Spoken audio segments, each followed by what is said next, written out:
시리야, 비밀번호가 뭐야? 라고 하면 비밀번호는 1, 2, 3, 4, 5, 6 입니다. 라고 사용자의 저장된 비밀번호가 큰 소리로 읽힐 수 있는 취약점이 작년에 나왔습니다.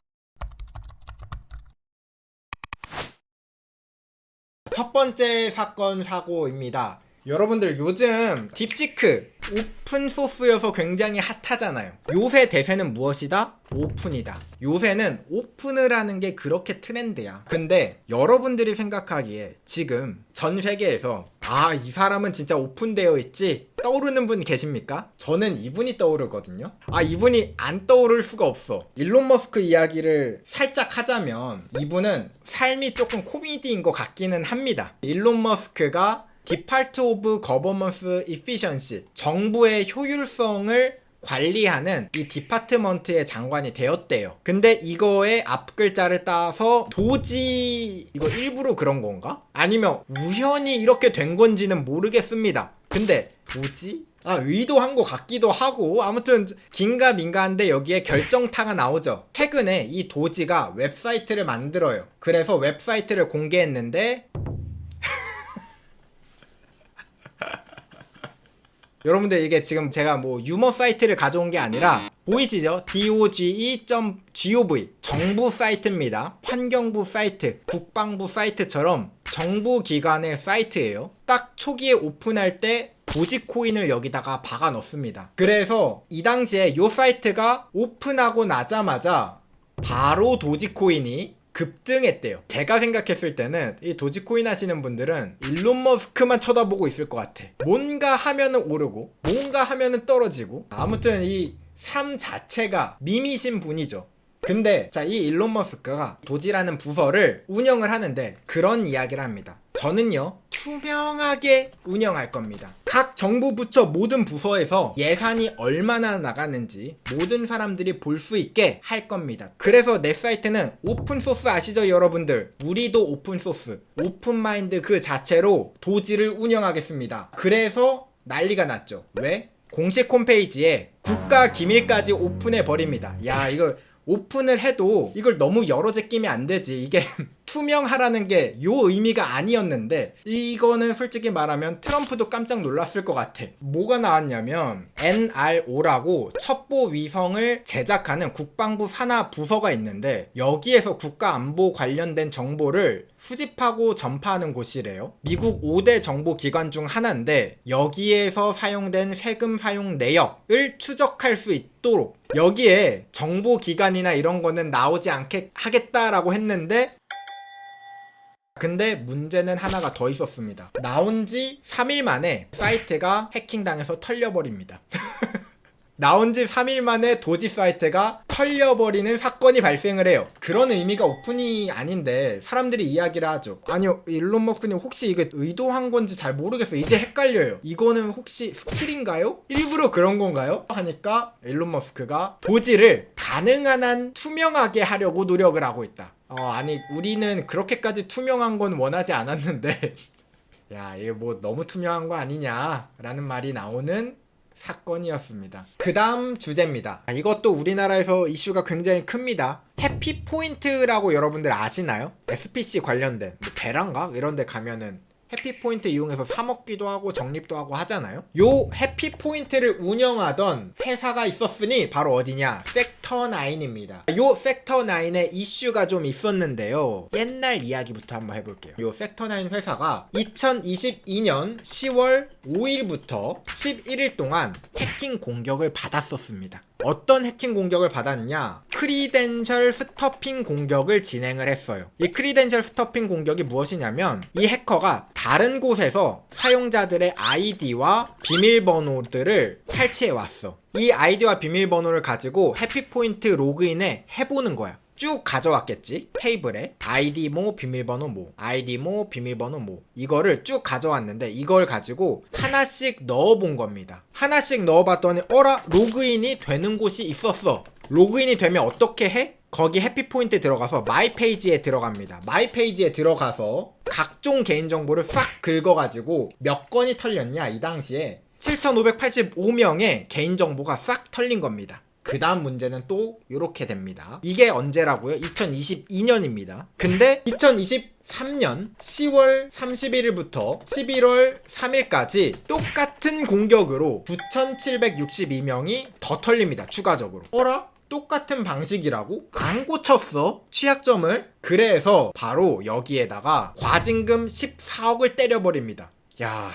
이거는 사실 생각보다 엄청 큰 거거든요. 우리나라에서 사실 웬만하면 이렇게 안 때려요. 15억을 때려버리는데 그 이유가 무엇이냐면, 야, 똑같은 거 당하는 건 좀 너무하지, 니네들 이거 당해야 된다 라고 한 겁니다. 근데 여기에서 섹터9은 조금 억울할 수 있습니다. 요런 이야기를 하죠. 일단 정말 죄송합니다. 정말 죄송한데 재발 방지에 일단 노력은 할게요. 근데 해킹 피해가 다른 곳에서 수집한 로그인 정보로 로그인한 건데 이렇게까지 처분을 받는 거는 조금 안타깝습니다. 법적인 구제 방안을 검토하겠습니다 라고 섹터9이 이야기를 합니다. 여러분들이 보기에는 어쭈 얘네 정신 못 차렸네 라고 생각하시겠지만 이건 제 개인적인 주관입니다. 저는 여기가 좀 불쌍해요. 억울할 것 같긴 해요. 그 이유를 제가 좀 이야기를 해드릴게요. 이 섹터9에서 해킹당한 기법이 크리덴셜 스토핑이란 말이에요. 그러니까 어떻게 따지고 보면은 얘네 잘못이 아니야.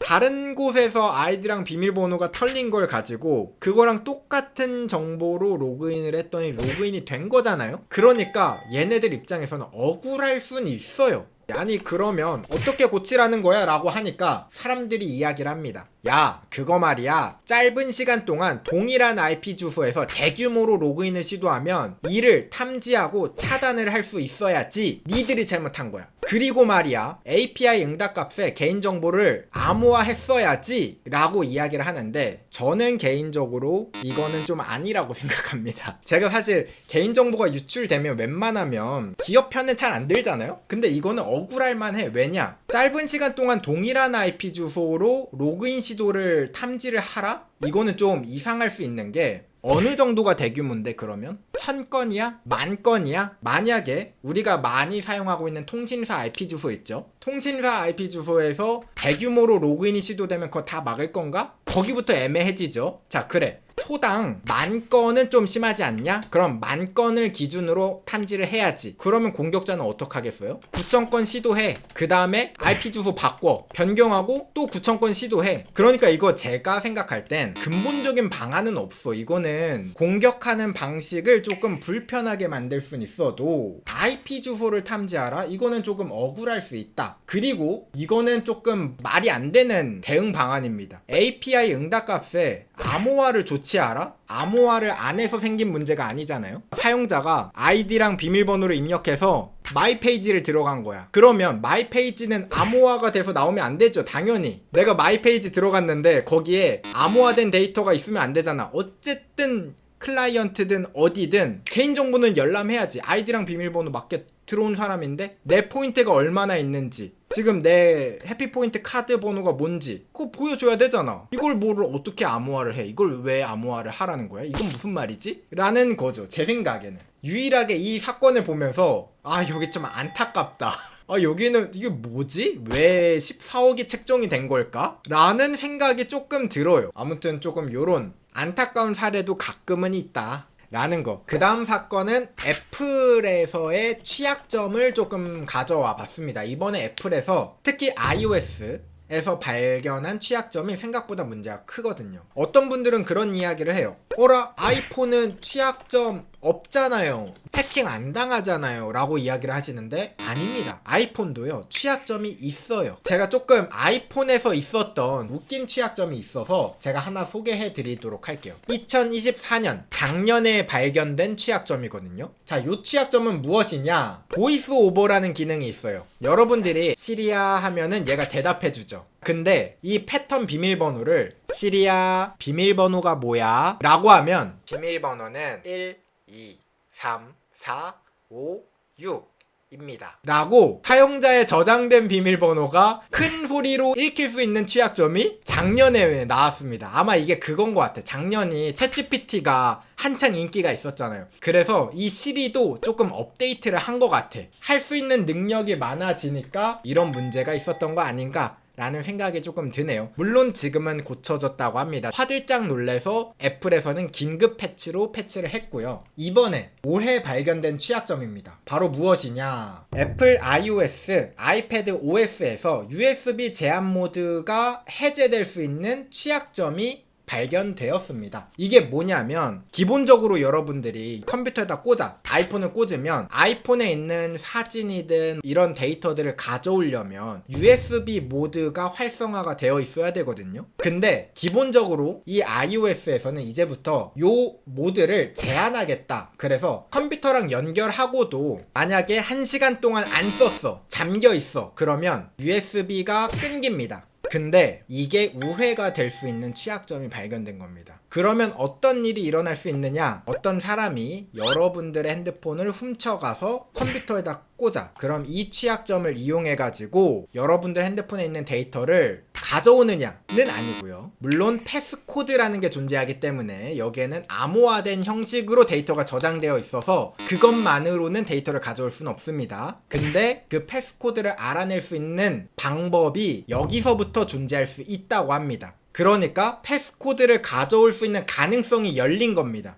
100% 가져올 수 있는 건 아닌데 USB를 꽂아서 이제 추가 공격을 하면 패스코드를 가져올 수가 있다. 그것까지 공격 페이로드를 준비를 해 온다면 여러분들의 핸드폰을 라이트닝 케이블에 꽂자마자 데이터를 가져올 수 있는 취약점이다 라는 겁니다. 물론 이렇게까지 공격을 완성을 시키려면 굉장히 공수도 많고 공격 기술도 상당히 높습니다. 그래서 여러분들, 우리들이 당할 가능성은 조금 적다고 저는 생각을 하고요. 공격 성공률은 낮을 것 같아요. 근데 위험한 취약점은 맞죠? 그렇기 때문에 지금 아이폰 요 버전 확인해 보시면 아이폰 18.3.1부터 제한 모드 결함을 수정한대요. 그러니까 여러분들 꼭 업데이트 해주세요. 요런 취약점이 있다라고 공개가 되는 순간 우리는 빨리 패치를 해야 돼요. 왜냐? 이 취약점이 있다고 공개되는 순간 많은 범죄자들은 이걸 무기로 만듭니다. 그래서 써먹어야지 하려는 사람들이 많거든요. 보안에 문제가 있어서 패치를 합니다. 요런 문구가 있다면 무조건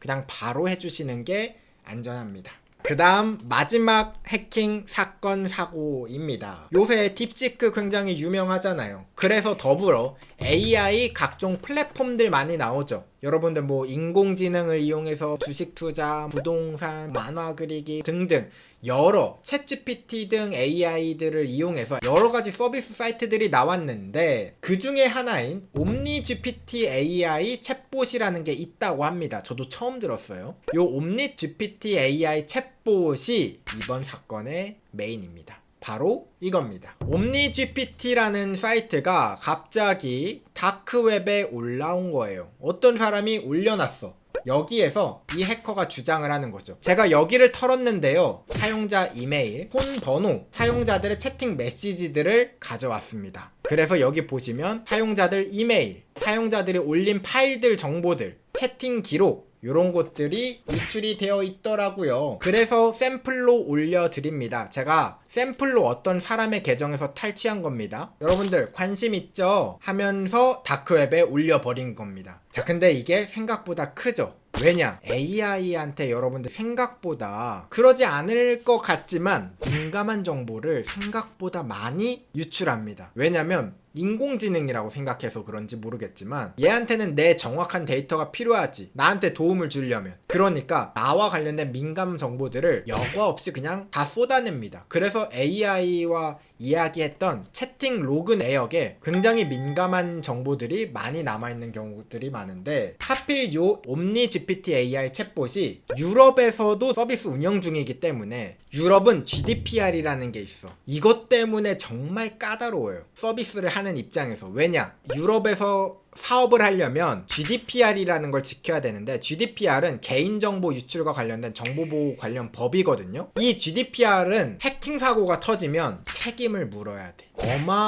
어마무시하게 책임을 물어야 됩니다. 그래서 지금 사람들이 옴니GPT 유럽에서 메인으로 사업을 하고 있는데 GDPR 때문에 사업 접어야 될 수도 있겠네? 라고 이야기가 나오고 있는 겁니다. 그래서 야, 옴니GPT 지금 진짜예요? 지금 이거 해킹당한 거 맞아요? 라고 하니까 옴니GPT가 뭐라고 이야기해요? 지금까지 침묵. 굉장히 뭐라고 함부로 말하기가 힘들겠죠. 사실인 것 같습니다. 왜냐면 사실이 아니면 얼른 사실이 아니라고 이야기를 하겠죠. 하지만 공식적인 아직 답변이 없다는 건 아무래도 진짜 털리지 않았을까라는 생각이 듭니다. 그래서 이번에 요 사건으로 범죄자들에게는 또 하나의 공격 포인트가 생긴 겁니다. 이제 어디를 노리면 되느냐? 인공지능과 관련된 플랫폼들입니다. 요걸 공격하면 되는 거예요. 왜냐? AI 플랫폼을 노리면 그 안에서 얻어낼 수 있는 게 굉장히 쏠쏠하기 때문이죠. 그러니까 인공지능 플랫폼들이 이제는 그 다음 공격 타겟이 될 것이다 라는 게 이제 사람들의 예측입니다. 상대적으로 작은 사이트들, 스타트업 같은 곳들은 보안이 상대적으로 약하다 보니까 이제는 여기를 노려야겠다 라고 생각하고 공격을 하기 시작할 것이다. 그 첫바따로 얘네가 맞은 거죠. 이제 요런 사례들이 아마 이제 앞으로 하나 둘 더 많이 나오지 않을까 하는 생각이 듭니다.